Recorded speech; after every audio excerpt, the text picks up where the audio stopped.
Chapter 4. The Showdown. The bank's conference room was designed to intimidate. The long, polished mahogany table reflected the cold, fluorescent lights overhead, making the space feel sterile and surgical. For Lem and Sarah, sitting on one side of this vast expanse of wood, it felt like an operating table where their last hopes were about to be dissected. Across from them, the enemy was assembled in full force. Arthur Pendleton sat in the center, the picture of corporate smugness, his tie perfectly knotted. To his right was Sly Vance, oozing a scent of cheap cologne that failed to mask his predatory nature. He was already twisting the garish gold ring on his pinky, a nervous tic that had become a symbol of his deceit. To Pendleton's left sat their lawyer, a sharp-faced man named Finch, whose briefcase was open and overflowing with threateningly thick documents. Liam's hands were clenched into fists under the table, his knuckles white.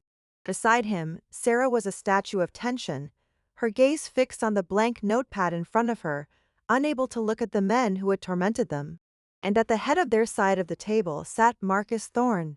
He was unnervingly calm, leaning back in his chair, observing the scene with the detached curiosity of a zoologist watching primates squabble.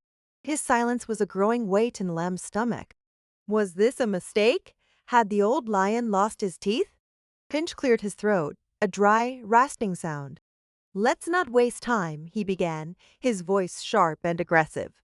"My client, Mr. Vance, and the bank have convened this meeting out of generosity. You have defaulted on your loan. You have defamed a respected local businessman.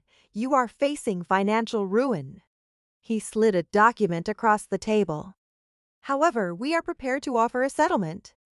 You will sign a non-disclosure agreement, publicly retract any negative statements made about Sly Vance Construction, and sign over the deed to the land. In return, Mr. Vance will graciously drop his lawsuit, and the bank will forgive a nominal portion of your outstanding debt. You walk away, bruised but not buried." Sly Vance leaned forward, a greasy smile on his face.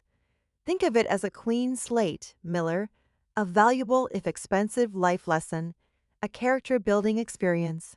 The condescension was so thick Liam felt he could choke on it. He opened his mouth to retort, to unleash the litany of failures and deceptions he had memorized, but a subtle, almost imperceptible shake of the head from Thorne silenced him.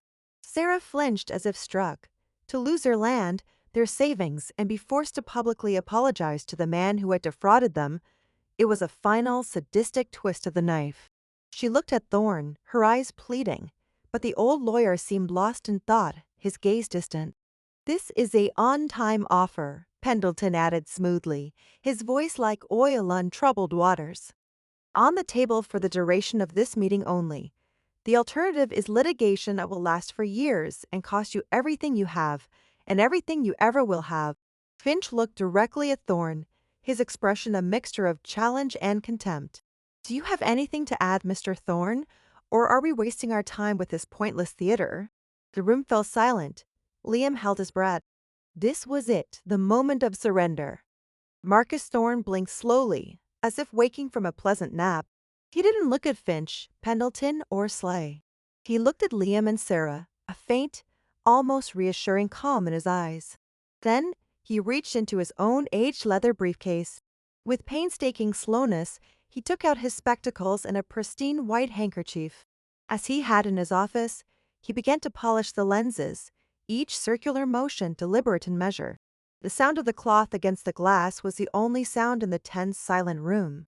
Sly stopped twisting his ring. Pendleton's smug smile tightened at the edges. They didn't understand the gesture, but they understood that the rhythm of the meeting had just been broken. They understood that they were no longer in control.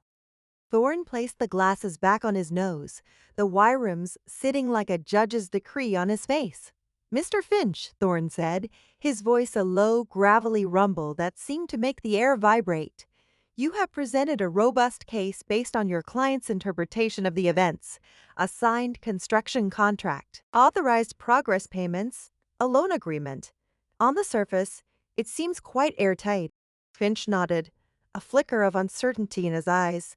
"It is airtight."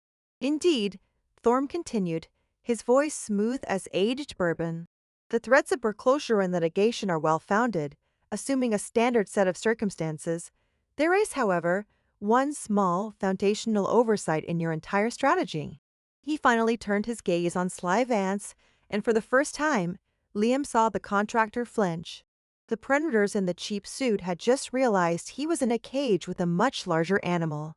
"You've built a house," Thorne said, his voice deceptively mild. "A poorly constructed, frankly embarrassing house, but a house nonetheless. You've done so under the assumption that you were building it on land that was properly leveraged as collateral for a loan provided to the landowners, who in turn contracted your company." "Get to the point," Sly snarled, his bravado fraying. Thorne ignored him. His hand dipped back into his briefcase and emerged with a single, folded document. It was old, creased paper. He didn't slide it across the table. He stood up, a towering, imposing figure in his old-fashioned suit, and placed it gently in the center of the vast mahogany expanse. It was the original deed to the land. "The point," Marcus Thorne declared, his voice ringing with absolute authority, "is that the construction loan and the contract were made with Liam and Sarah Miller, the individuals. But the deed for the land, the foundational document upon which this entire enterprise rests, is held in the name of the Miller Family Trust, an entity established by Mr. Miller's grandfather years ago, an entity that was never party to your loan and never signed your construction contract." Pendleton's face went from smug to ashen. Finch snatched the deed, his eyes scanning it frantically, his lawyerly composure shattering into sputtering disbelief. "Your bank, Mr. Pendleton, gave a construction loan against a property for which it failed to secure the proper collateral," Thorne stated, his voice dropping to a cold, menacing tone. "And you, Mr. Vance, have built a multi-ton trespassing structure on land belonging to an entity that has no legal or financial relationship with you whatsoever." He leaned forward, placing his hands flat on the table, his gaze locking onto Sly and Pendleton. The lion of the courtroom had finally let out his roar. "So we can dispense with all this talk of contracts and foreclosures. They are irrelevant. This is now a simple matter of property law. Here is my client's one and only offer." He paused, letting the weight of his words crush them. "Get the house off my client's land." Hayes erupted. "What the hell does he mean?" Fly yelped, his voice cracking. "That's their land. We have the deed." "No, you have a copy of a deed you never properly read." Finch shot back, his face pale with horror and professional shame. "The trust, he's right. The trust isn't the signatory." Pendleton was silent, staring into space, the gears in his mind grinding as he calculated the sheer magnitude of the bank's liability, the curry-renting scope of his own negligence. Liam stared, dumbfounded. He looked at his own grease-stained hands, the hands that had worked so hard to earn this dream, and for the first time in months, they didn't feel like the hands of a victim. Sarah grabbed his arm, her grip like steel, her knuckles white. Her eyes, wide and staring at Marcus Thorne, were no longer filled with fear, but with a terrifying, beautiful awe. The nightmare had just ended. The hunt had just begun. Thorne sat back down, calmly folding his hands. He looked at the panicking men across the table and said, with a voice as quiet as a falling snowflake, "I believe the ball is now in your court.